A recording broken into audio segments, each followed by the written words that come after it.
Rádio Rio de Janeiro, a emissora da Fraternidade, passa a apresentar Luz na Penumbra, programa que leva ao seu coração a mensagem da doutrina espírita.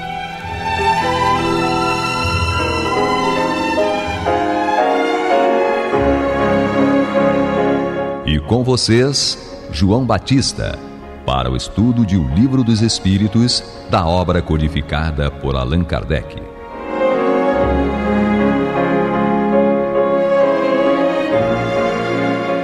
O Pai do céu nos guarde, nos abençoe. Louvado seja nosso Senhor Jesus Cristo. E que possamos fazer do tempo esta dádiva que a todos nós é dada de maneira igual, um recurso a mais, para que a nossa caminhada seja a cada dia mais firme e consistente na conquista dos valores morais que nos levarão à verdadeira felicidade. Graças a Deus. Aqui estamos com Américo Nunes. Olá, queridos irmãos, queridas irmãs, membros dessa rádio tão linda, Rádio Rio de Janeiro, a Rádio da Fraternidade. Sejam todos muito bem-vindos a mais um Luz na Penumbra. A minha amiga que é uma canção, Ana Júlia. Olá, queridos amigos, que Jesus nos abençoe. E Edmilson, o homem da franjinha. Paz e amor a todos nós. Gente, nós vamos dar continuidade ao estudo da pergunta 222. O parágrafo que encerrou o estudo da semana passada, nós vamos utilizá-lo como abertura do estudo de hoje, porque se aplica às duas situações. E nós vamos começar com o Edmilson. Acabamos de ver a alma no seu passado e no seu presente. Se a considerarmos em seu futuro, encontraremos as mesmas dificuldades. Aí tem aqui uma questão número 1. Se a nossa existência atual é apenas ela, é que deve decidir da nossa sorte futura. Quais serão, na vida futura, as posições respectivas do selvagem e do homem civilizado? Estarão no mesmo nível ou distanciados em relação à soma de felicidade eterna a que tem direito? E a questão número 2. O homem que trabalhou toda a sua vida por melhorar-se estará na mesma posição daquele que permaneceu inferior, não por culpa sua, mas porque não teve tempo nem possibilidade de se tornar melhor? Pergunta número 3. O homem que praticou o mal não pode ter podido instruir-se? Será culpado de um estado de coisas que não dependeu dele? Pergunta número 4. Trabalha-se para esclarecer, moralizar e civilizar os homens. Mas, para um que se esclarece, há milhões que morrem todos os dias antes que a luz lhes tenha chegado. Qual a sorte destes últimos? Serão tratados como réprobos? Caso contrário, que fizeram para merecer estar no mesmo nível dos outros? Pergunta número 5. Qual a sorte das crianças que morrem em tenra idade, quando ainda não fizeram nem o bem, nem o mal?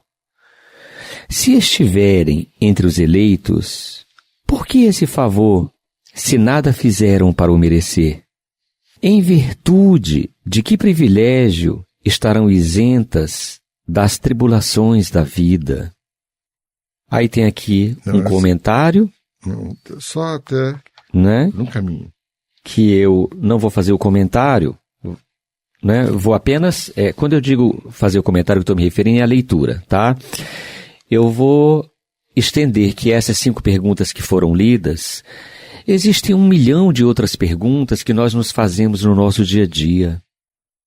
Por que que uns nascem cegos, coxos, aleijados, e uns já nascem numa situação que a gente poderia considerar privilegiada? E aí vem a pergunta, que Deus é esse? Que privilegia uns e outros não? Por que seres já nascem irremediavelmente condenados a uma situação precária, física, psicológica, moral, financeiramente, socialmente e por aí vai, enquanto que outros já nascem numa situação privilegiada socialmente falando? Se Deus é justo, onde se encontra então essa justiça, se não houvesse a reencarnação? E aí vem a mesma pergunta, que é uma questão mais profunda ainda.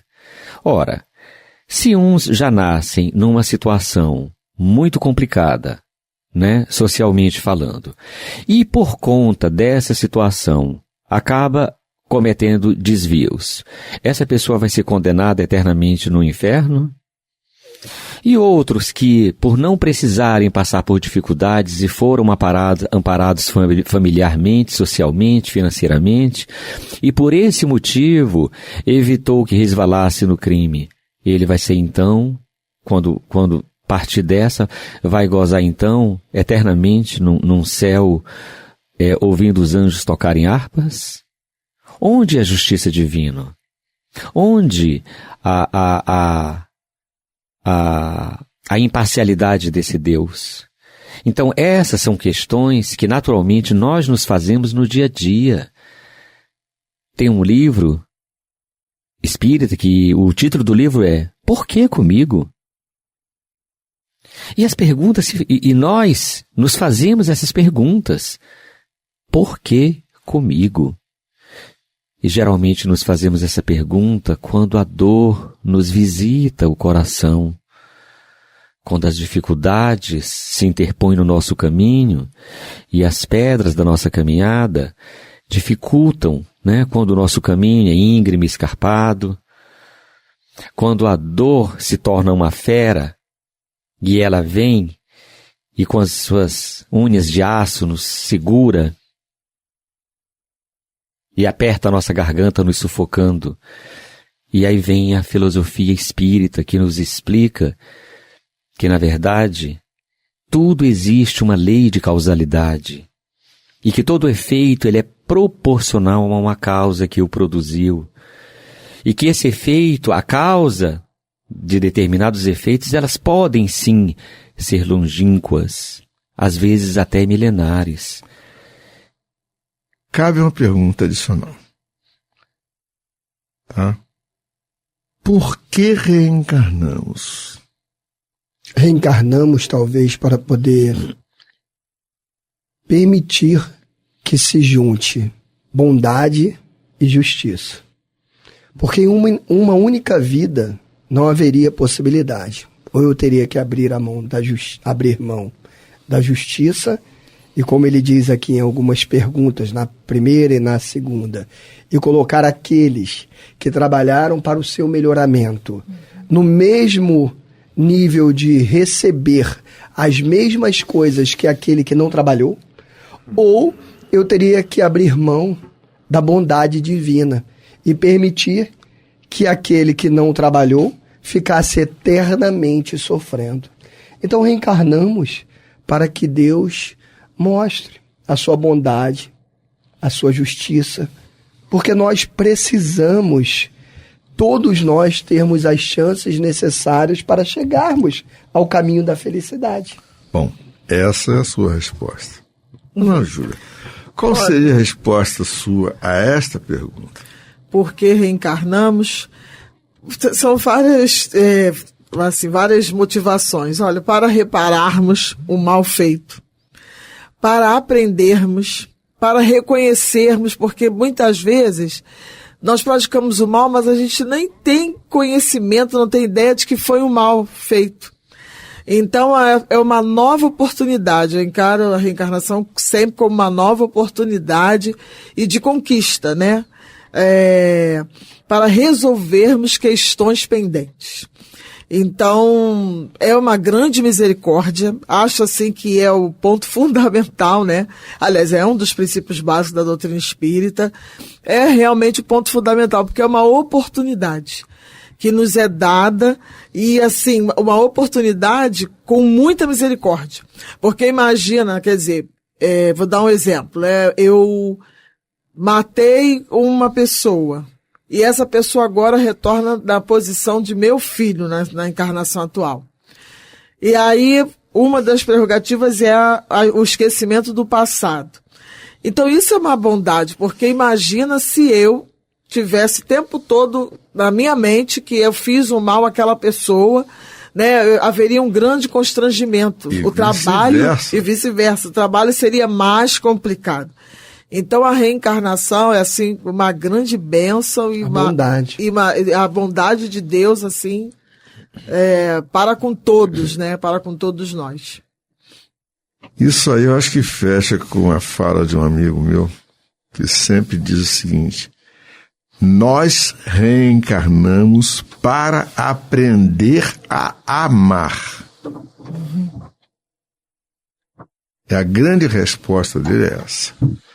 Nós reencarnamos para aprender a amar. Essa colocação sua a respeito de que nem sempre nós temos ideia do mal que fazemos, é porque nós ignoramos o que nós somos.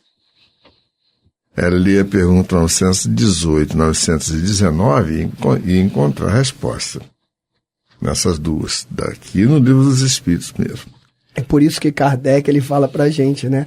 Haverá alguma doutrina capaz de resolver essas questões, admitir as existências consecutivas e tudo se explicará em conformidade com a justiça de Deus.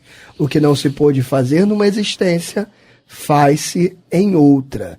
É assim que ninguém escapa da lei do progresso e que cada um será recompensado segundo o seu merecimento real e que ninguém fica excluído da felicidade suprema, a que todos podem aspirar, seja quais forem os obstáculos que se encontrem no caminho. Você vê que é o fechamento do texto que nós estudamos hoje. E depois da nossa vinheta, eu vou tecer algumas outras considerações.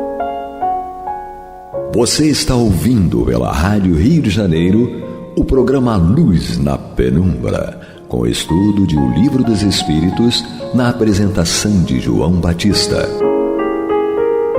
Bom, é por isso que eu adoro a Angélica. Vocês não estranham não, viu? É que a turma está toda aqui dentro e nós estamos estudando em grupo, né? Quem não está falando, está ajudando. Porque o material é complexo.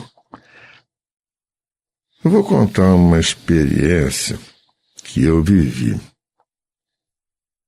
em 1998. E você lembra, João? Não dá para esquecer. Eu queria ter a memória dele. Eu também queria ter essa memória. Não dá para esquecer. Veja bem, eu fui visitar um paciente de 15 anos, portador de paralisia cerebral, grave.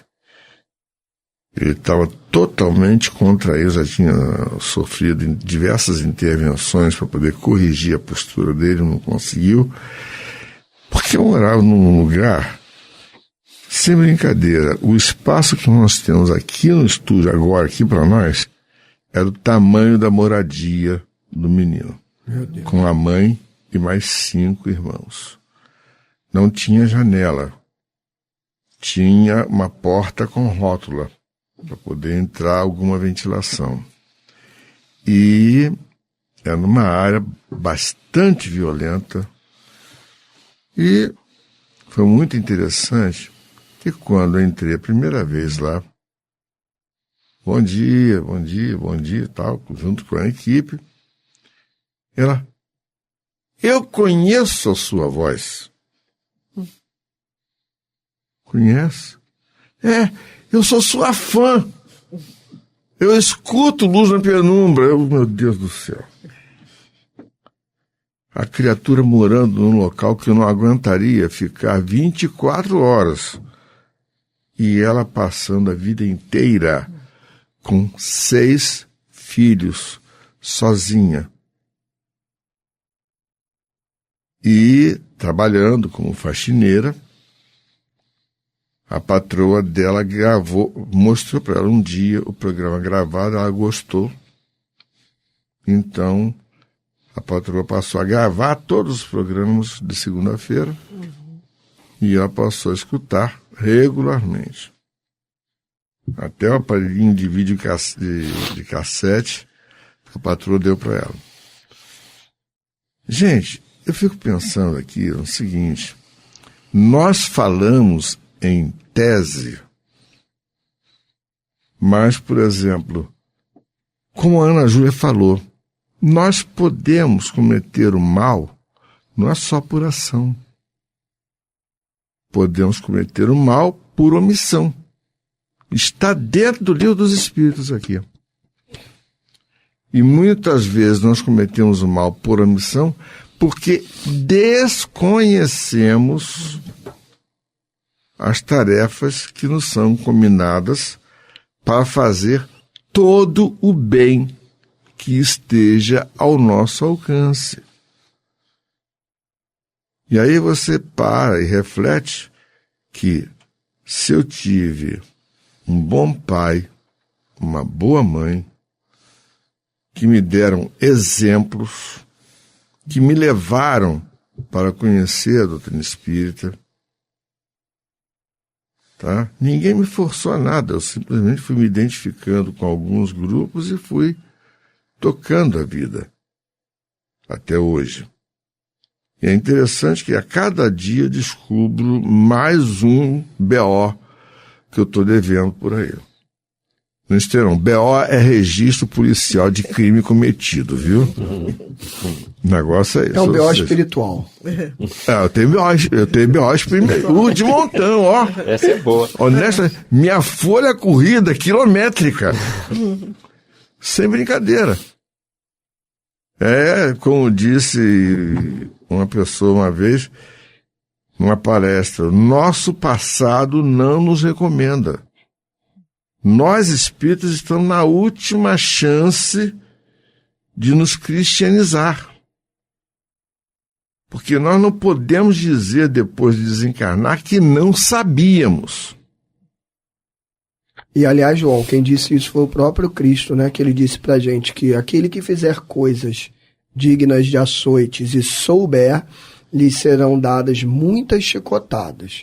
E aquele que fizer coisas dignas de açoite e não souber, lhe serão dadas poucas chicotadas. Ou seja, aqueles de nós que já conhecemos a doutrina, já entendemos a nossa obrigação como ser humano, como o João falou, que já sabemos a nossa necessidade de praticar o bem, de nos afastarmos do mal, dos vícios, etc. Já conhecemos, já sabemos, já entramos nessa parte do Cristo que fala aquele que souber. Ou seja, se errarmos, seremos cobrados muito mais duramente do que os outros. Então vou preparando o lombo para o açoite. A quem muito for dado, né, muito será cobrado. Não, honestamente, eu vou ficar muito feliz quando eu chegar do lado de lá e encontrar uma porção de gente com um porrete na mão. Sabe por quê? Veja bem, significa que se eu for ficar por lá pelo umbral, significa que talvez eu tenha alguma chance de continuar aqui na Terra. Olha só. João, me permite uma colocação, retornando só um pouquinho aqui ao nosso item. Especificamente, a gente falou antes do intervalo sobre o 1 e o 2, e o 3, o 4 e o 5, que o nosso querido irmão leu, ele fala sobre as pessoas, né, que praticaram mal e não tiveram tempo nem oportunidade de fazer o bem.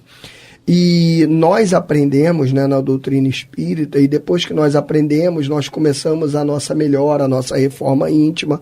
Mas se nós nos recordarmos de um tempo um pouquinho para trás, às vezes na nossa vida, se isso não se mostrar muito cristalino para nós, às vezes na vida de um irmão, a gente olha e fala, nossa, fulano conheceu Jesus, conheceu a doutrina e mudou tanto, né?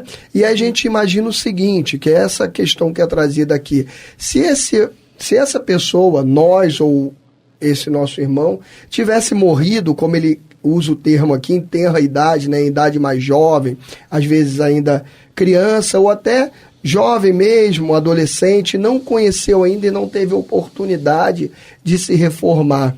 As outras religiões explicam, e aqui vai um parênteses com toda a nossa tranquilidade, com todo o respeito, tá? Mas as outras religiões explicam que se essa pessoa não teve a oportunidade ainda de conhecer aquela religião, de se entregar de fato, ele vai fazer o quê? E ele morreu antes de conhecer isso, ele vai para o inferno e vai ficar lá eternamente. E aquele que conseguiu conhecer, se modificar, ele vai para o céu e vai ficar lá eternamente. É o que a gente chama de fixação definitiva das provas, né? Ele vai ser definitivo. E o que o Espiritismo nos fala? O Espiritismo nos fala que não há essa fixação definitiva, que aquilo que eu não fiz nessa vida eu vou poder fazer em outra. Então, se numa determinada reencarnação eu morrer antes de conseguir encontrar a verdade, de me entregar, de me modificar, eu terei outra vida. Cuidado, irmão. Cuidado, irmã. Não é para a gente fazer isso e falar assim, então eu deixo para outra vida. Por quê? Porque nós aprendemos, por exemplo, que vivemos um mundo, como o João falou, em que a gente está vivendo uma transição na Terra.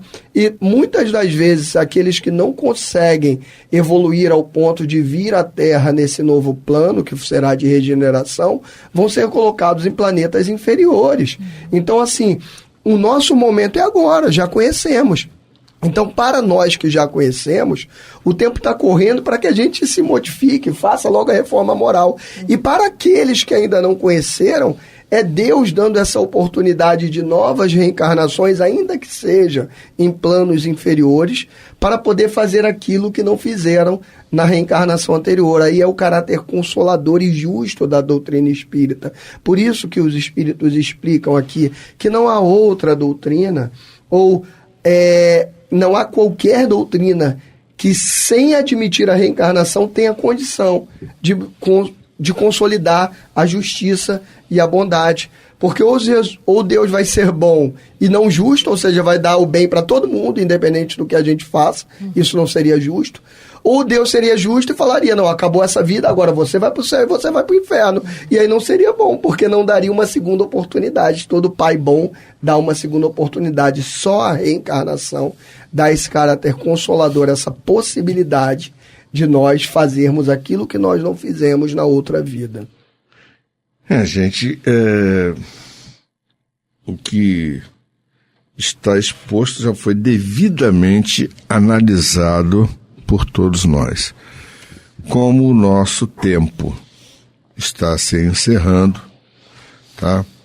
Eu gostaria de reafirmar que não devemos nos considerar superiores a ninguém, inclusive até as outras doutrinas, tá? Evangélica, católica, senão não entendemos nada, né?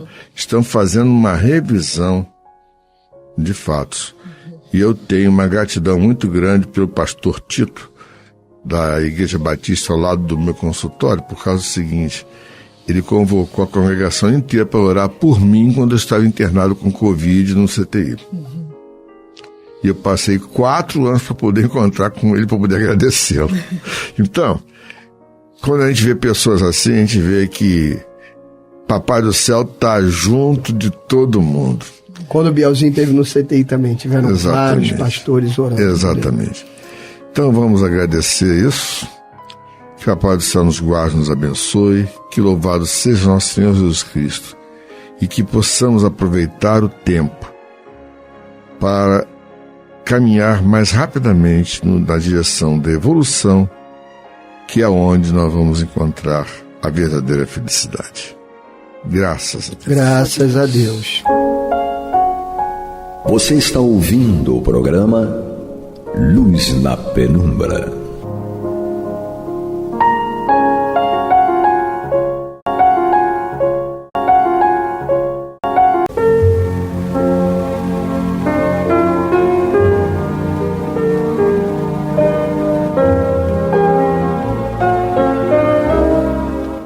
Rádio Rio de Janeiro está levando ao seu lar e ao seu coração a mensagem consoladora da doutrina espírita, através do programa Luz na Penumbra.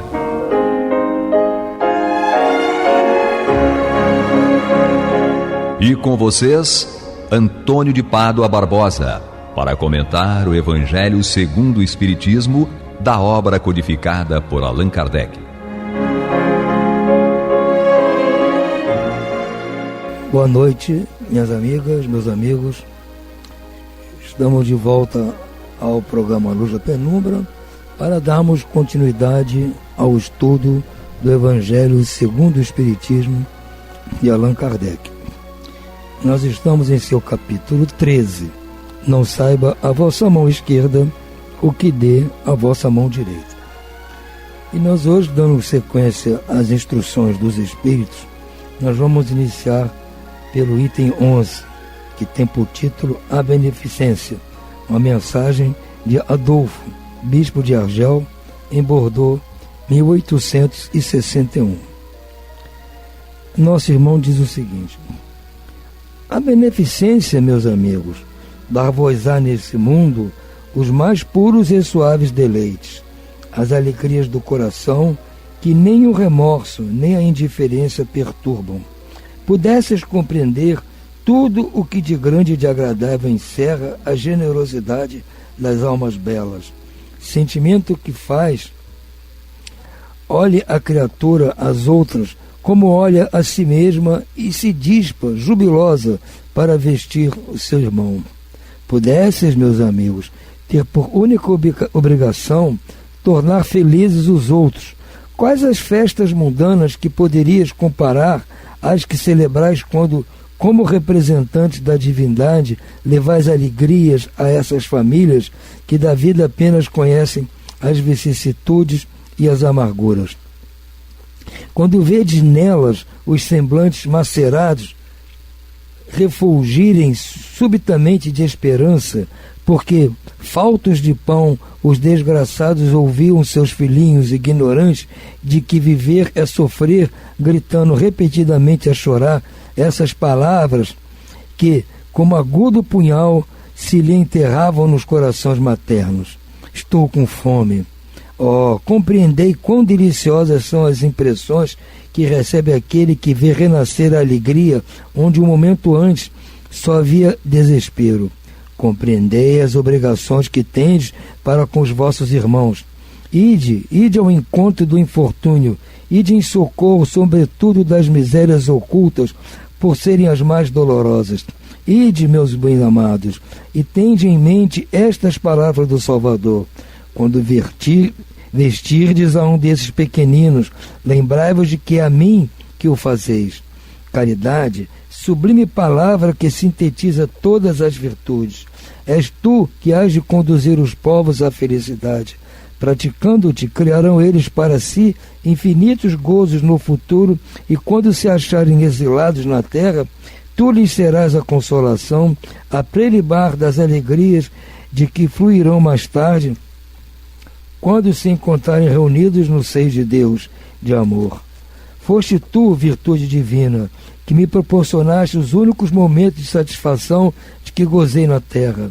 Que os meus irmãos encarnados creiam na palavra do amigo que lhes fala, dizendo-lhes: é na caridade que deveis procurar a paz do coração, o contentamento da alma, o remédio para as aflições da vida.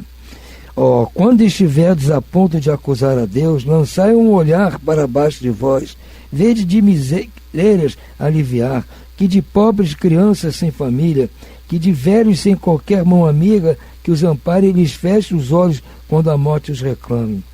Quanto bem a fazer! Não vos queixeis, ao contrário, agradecei a Deus, a prodigalizai, a mancheias a vossa simpatia, o vosso amor, o vosso dinheiro, por todos os que deserdaram todos os bens desse mundo, enlanguecem na dor e no insulamento. Colhereis nesse mundo bem doces alegrias e mais tarde só Deus o sabe. Adolfo, bispo de Argel, Bordeaux, 1861. O nosso irmão está fazendo uma anotação a caridade e mostrando para nós um ponto muito importante. E se nós observarmos bem, todas as vezes que eventualmente nós praticamos um gesto de caridade, desde dessa caridade material que ele cita aqui mais diretamente, nós sentimos algo de muito bom dentro de nós. É uma espécie de felicidade que não dá para a gente descrever que a gente sente. Quando a gente ajuda uma pessoa que está necessitada, como ele diz, quando a gente assim, elimina a fome de uma criancinha, a gente sente alguma coisa diferente, de bom. Então, esse sentimento é que um dia vai dominar toda a nossa humanidade, quando todos estiverem praticando a caridade uns com os outros. Pode ser que no futuro a questão material já não esteja tão grave quanto hoje, mas aí continuaremos praticando a caridade moral, que vai fazer o mesmo efeito em nossas vidas. A prática da caridade, como diz o lema do Espiritismo, é a nossa salvação. Qual é a salvação? É a felicidade. Nossa salvação é nos salvar da infelicidade para passarmos a felicidade. Isso vai se conseguir na prática da caridade. O item 12 é uma outra mensagem de São Vicente de Paulo, em Paris, 1858. Também o tema é a caridade. Ele diz o seguinte: sede bons e caridosos, essa a chave dos céus, chave que tendes em vossas mãos. Toda a eterna felicidade se contém neste preceito: amai-vos uns aos outros. Não pode a alma elevar-se às altas regiões espirituais senão pelo devotamento ao próximo. Somente nos arroubos da caridade encontra ela aventura e consolação. Sede bons, amparai os vossos irmãos, deixai de lado a horrenda chaga do egoísmo. Cumprido esse dever, abrir-se-vos-á o caminho da felicidade eterna. Ademais, qual dentre vós ainda não sentiu o coração pulsar de júbilo, de íntima alegria, a narrativa de um ato de bela dedicação, de uma obra verdadeiramente caridosa? Se unicamente buscasseis a volúpia que uma ação boa proporciona, conservar-vos-ias sempre na senda do progresso espiritual. Não vos faltam os exemplos. Rara é apenas a boa vontade. Notai que a vossa história guarda a piedosa lembrança de uma multidão de homens de bem. Não vos disse Jesus tudo o que concerne as virtudes da caridade e do amor? Por que desprezar seus ensinamentos divinos? Por que fechar o ouvido às suas divinas palavras, o coração a todos os seus bondosos preceitos? Quisera eu que dispensasses mais interesse, mais fé às leituras evangélicas. Desprezam, porém, este livro, considerando-no repositório de palavras ocas, uma carta fechada. Deixe no esquecimento esse código admirável. Vossos males provêm todo do abandono voluntário a que voltais esse resumo das leis divinas. Lede-lhe as páginas cintilantes do devotamento de Jesus e meditai-as. Homens fortes, armai-vos, homens fracos, fazei da vossa brandura, da vossa fé, as vossas armas. Sede mais persuasivos, mais constantes na propagação da vossa nova doutrina. Apenas o encorajamento é o que vos vimos dar, apenas para vos estimularmos o zelo e as virtudes é que Deus permite nos manifestemos a vós outros. Mas, se cada um o quisesse, bastaria a sua própria vontade e a ajuda de Deus. As manifestações espíritas unicamente se produziriam de olhos fechados e corações dóceis. A caridade é a virtude fundamental sobre que há de repousar todo o edifício das virtudes terrenas. Sem ela não existem as outras. Sem a caridade não há de esperar melhor sorte. Não há interesse moral que nos guie. Sem a caridade não há fé, pois a fé não é mais do que pura luminosidade que torna brilhante uma alma caridosa. A caridade é em todos os mundos a eterna âncora da salvação. É a mais pura emanação do próprio Criador. É a sua própria virtude, dada por Ele à criatura. Como desprezar essa bondade suprema? Qual o coração disso ciente, bastante perverso, para recalcar em si e expulsar esse sentimento todo divino? Qual o filho bastante mau para se rebelar contra essa doce carícia, a caridade? Não ouso falar do que fiz, porque também os espíritos têm o pudor de suas obras. Considero, porém, a que iniciei como uma das mais hão de contribuir para o alívio dos vossos semelhantes. Vejo com frequência os espíritos a pedirem lhe seja dado permissão continuar a minha tarefa. Vejo-os, minhas bondosas e queridas irmãs, no piedoso e divino ministério. Vejo-os praticando a virtude que vos recomendo com todo o júbilo que deriva de uma existência de dedicação e sacrifícios. Imensa dita é a minha por ver quanto lhes honra o caráter, quão estimulada e protegida é a missão que desempenham. Homens de bem, de boa e firme vontade, uni-vos para continuar amplamente a obra de propagação da caridade. No exercício mesmo dessa virtude encontrareis a vossa recompensa. Não há alegria espiritual que ela não proporcione já na vida presente. Sede unidos, amai-vos uns aos outros, segundo os preceitos do Cristo. Assim seja.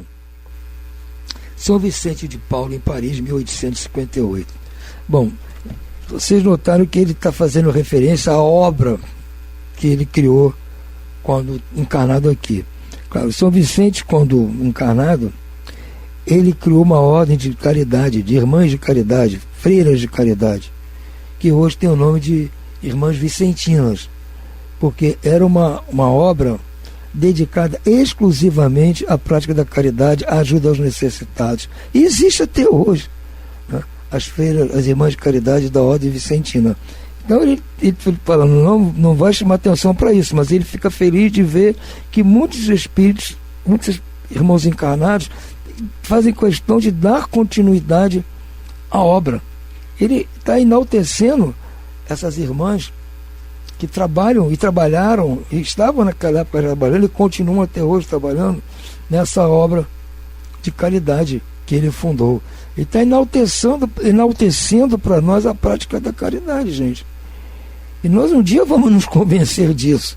E vamos praticar a caridade até pelo nosso próprio interesse, porque todos nós queremos, vamos dizer assim, ser felizes, passar bem. E vamos nos conscientizar de que para chegar a esse ponto, só um meio é a prática da caridade.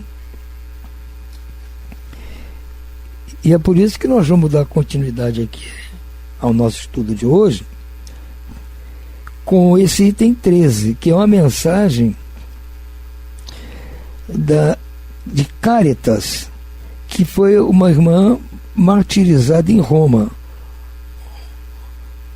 Motivo, você já imagina qual seja, a prática da caridade. Ela adotou esse codinome, Caritas, por isso.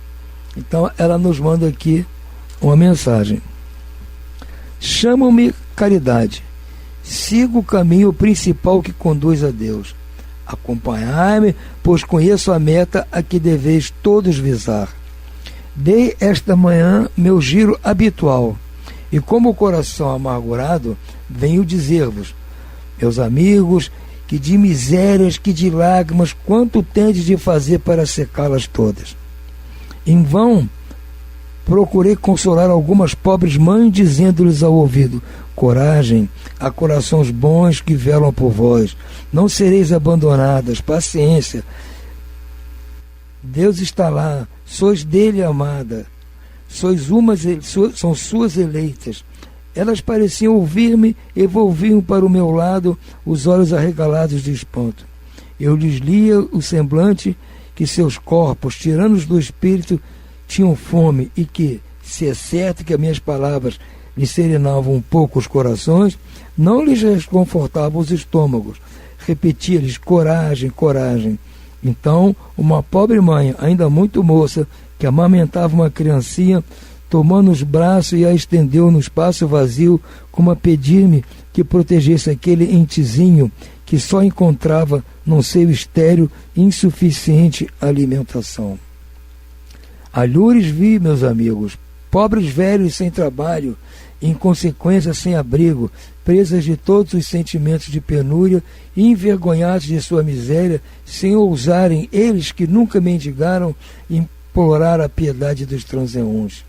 Com o coração túmido de compaixão, eu, que nada tenho, me fiz mendiga para eles e vou, por toda parte, estimular a beneficência, inspirar bons pensamentos aos corações generosos e compassivos. Por isso é que aqui venho, meus amigos, e vos digo: há por aí desgraçados em cujas choupanas falta pão, os fogões se acham sem lume e os leitos sem cobertas. Não vos digo o que deveis fazer, deixo aos vossos bons corações a iniciativa. Se eu vos ditasse o proceder, nem o mérito vos traria a vossa boa ação. Digo-vos apenas: sou a caridade e vos estendo as mãos pelos vossos irmãos que sofrem. Mas, se peço, também dou, e dou muito. Convido-vos para um grande banquete e forneço árvore onde todos vos saciareis. Vede quanto é bela, como está carregada de flores e de frutos. Ide, colhei, apanhei todos os frutos dessa magnificente árvore que se chama beneficência. No lugar dos ramos que lhe tirastes, atarei todas as boas ações que praticades e levarei a árvore a Deus, que a carregará de novo, porquanto a beneficência é inexaurível. Acompanhai-me, pois, meus amigos, a fim de que eu vos conte entre os que se arrolam sob a minha bandeira. Nada demais, eu vos conduzirei pelo caminho da salvação que sou, a caridade. Carita, martirizada em Roma, Lyon, 1861. Esse espírito dessa pessoa que adotou esse pseudônimo de Carita, que foi uma pessoa que foi martirizada, desde da época que se fazia aquelas torturas com os cristãos em Roma, nos traz essa mensagem, pondo a si própria como essa virtude da caridade, falando como se ela fosse a caridade propriamente dita, e nos mostrando o que acontece. Nos mostrar que, em princípio, essas pessoas que estão aí sofrendo nas ruas, isso era em Paris, em em Lyon, 1861. Nós estamos no Rio de Janeiro em 2025. Então, a coisa não mudou muito. As cidades continuam aí apiadas de gente necessitada. E ela faz esse trabalho na espiritualidade de encorajar essas pessoas e dar-lhes um alento de que não estão totalmente abandonadas. E há sempre um jeito de se resolver. Então ela diz que ela diz assim: mas se peço, está pedindo para que nós façamos esse trabalho de caridade, também dou muito. Vede quanto é bela essa árvore que está carregada de flores e de frutos. Ide, colhei e apanhai todos os frutos dessa magnificente árvore que se chama beneficência. Então ela está nos clamando para praticarmos a beneficência, fazer o bem às pessoas. Em princípio são bens materiais, mas não se impede de fazer os bens morais também. Mas ela está mais focada nessas pessoas que estão passando agruras, que vivem na rua. Está nos pedindo que, dentro do possível, que nós possamos fazer alguma coisa, aliviá-las de alguma maneira.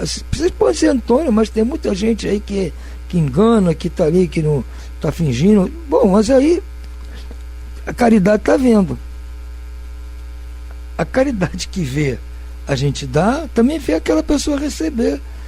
Então está sabendo se aquele é falso ou não. O que importa é que nós fizemos. Se fomos enganados, não é mais problema nosso. Eu sei que é muito difícil.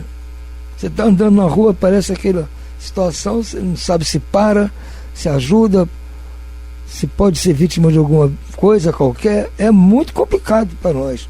Então temos que nos inspirar nela. Sempre que aparecer uma situação dessa, a gente não sabe se vai ajudar, se não vai, porque tem até medo às vezes. Façamos uma prece simples, rapidíssima. Me ajuda a caridade a discernir a situação. É o que a gente pode falar. Aí com certeza ela vai nos iluminar o melhor a fazer. Que essa palavra caridade, essa entidade caridade, são assim, um número infindável de espíritos que agem sob esse manto, dessa falange chamada caridade. E estão dispostos, com certeza, a nos ajudar nessa prática. Então, nessas 3 mensagens que nós estudamos hoje, trata especificamente disso. que é o mote do nosso trabalho de espíritas. Nós sabemos que fora da caridade não há salvação. E temos que arrumar brecha na nossa agenda, que é super ocupada, que nós temos que cuidar de nós em muitas coisas, nossas famílias. Então, eu sei que é muito difícil, complicar, mas de repente achar uma brechinha para, se puder, sempre estar ajudando aqueles que precisam. E se nós não temos como sair pela rua fazendo, há instituições como as Irmãs Vicentinas aqui, que nós lemos do São Vicente de Paulo, estão aí, com certeza. Há um núcleo qualquer das Irmãs Vicentinas ou de outras irmãs de caridade, de outras instituições espíritas, evangélicas, ateias, não importa. Se estão dispostos a ajudar, se nós podemos contribuir com alguma coisa, já estaremos fazendo um grande trabalho. Essa é a ideia, irmãos. Ficamos hoje por aqui. Uma boa noite a todos e muita paz.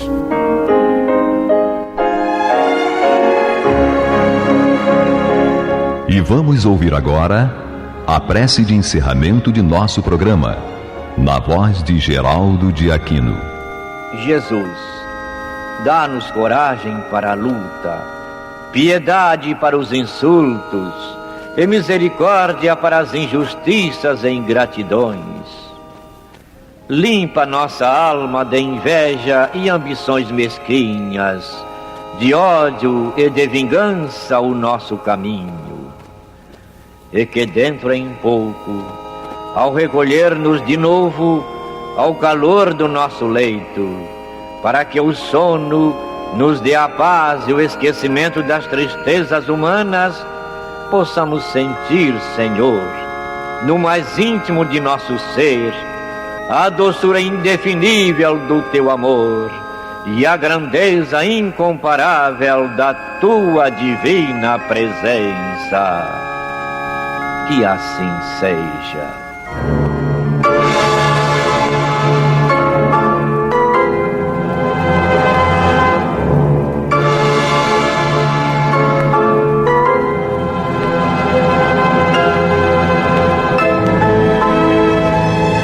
Acabamos de apresentar o programa Luz na Penumbra, que voltará a ser apresentado amanhã às 21 horas nesta emissora.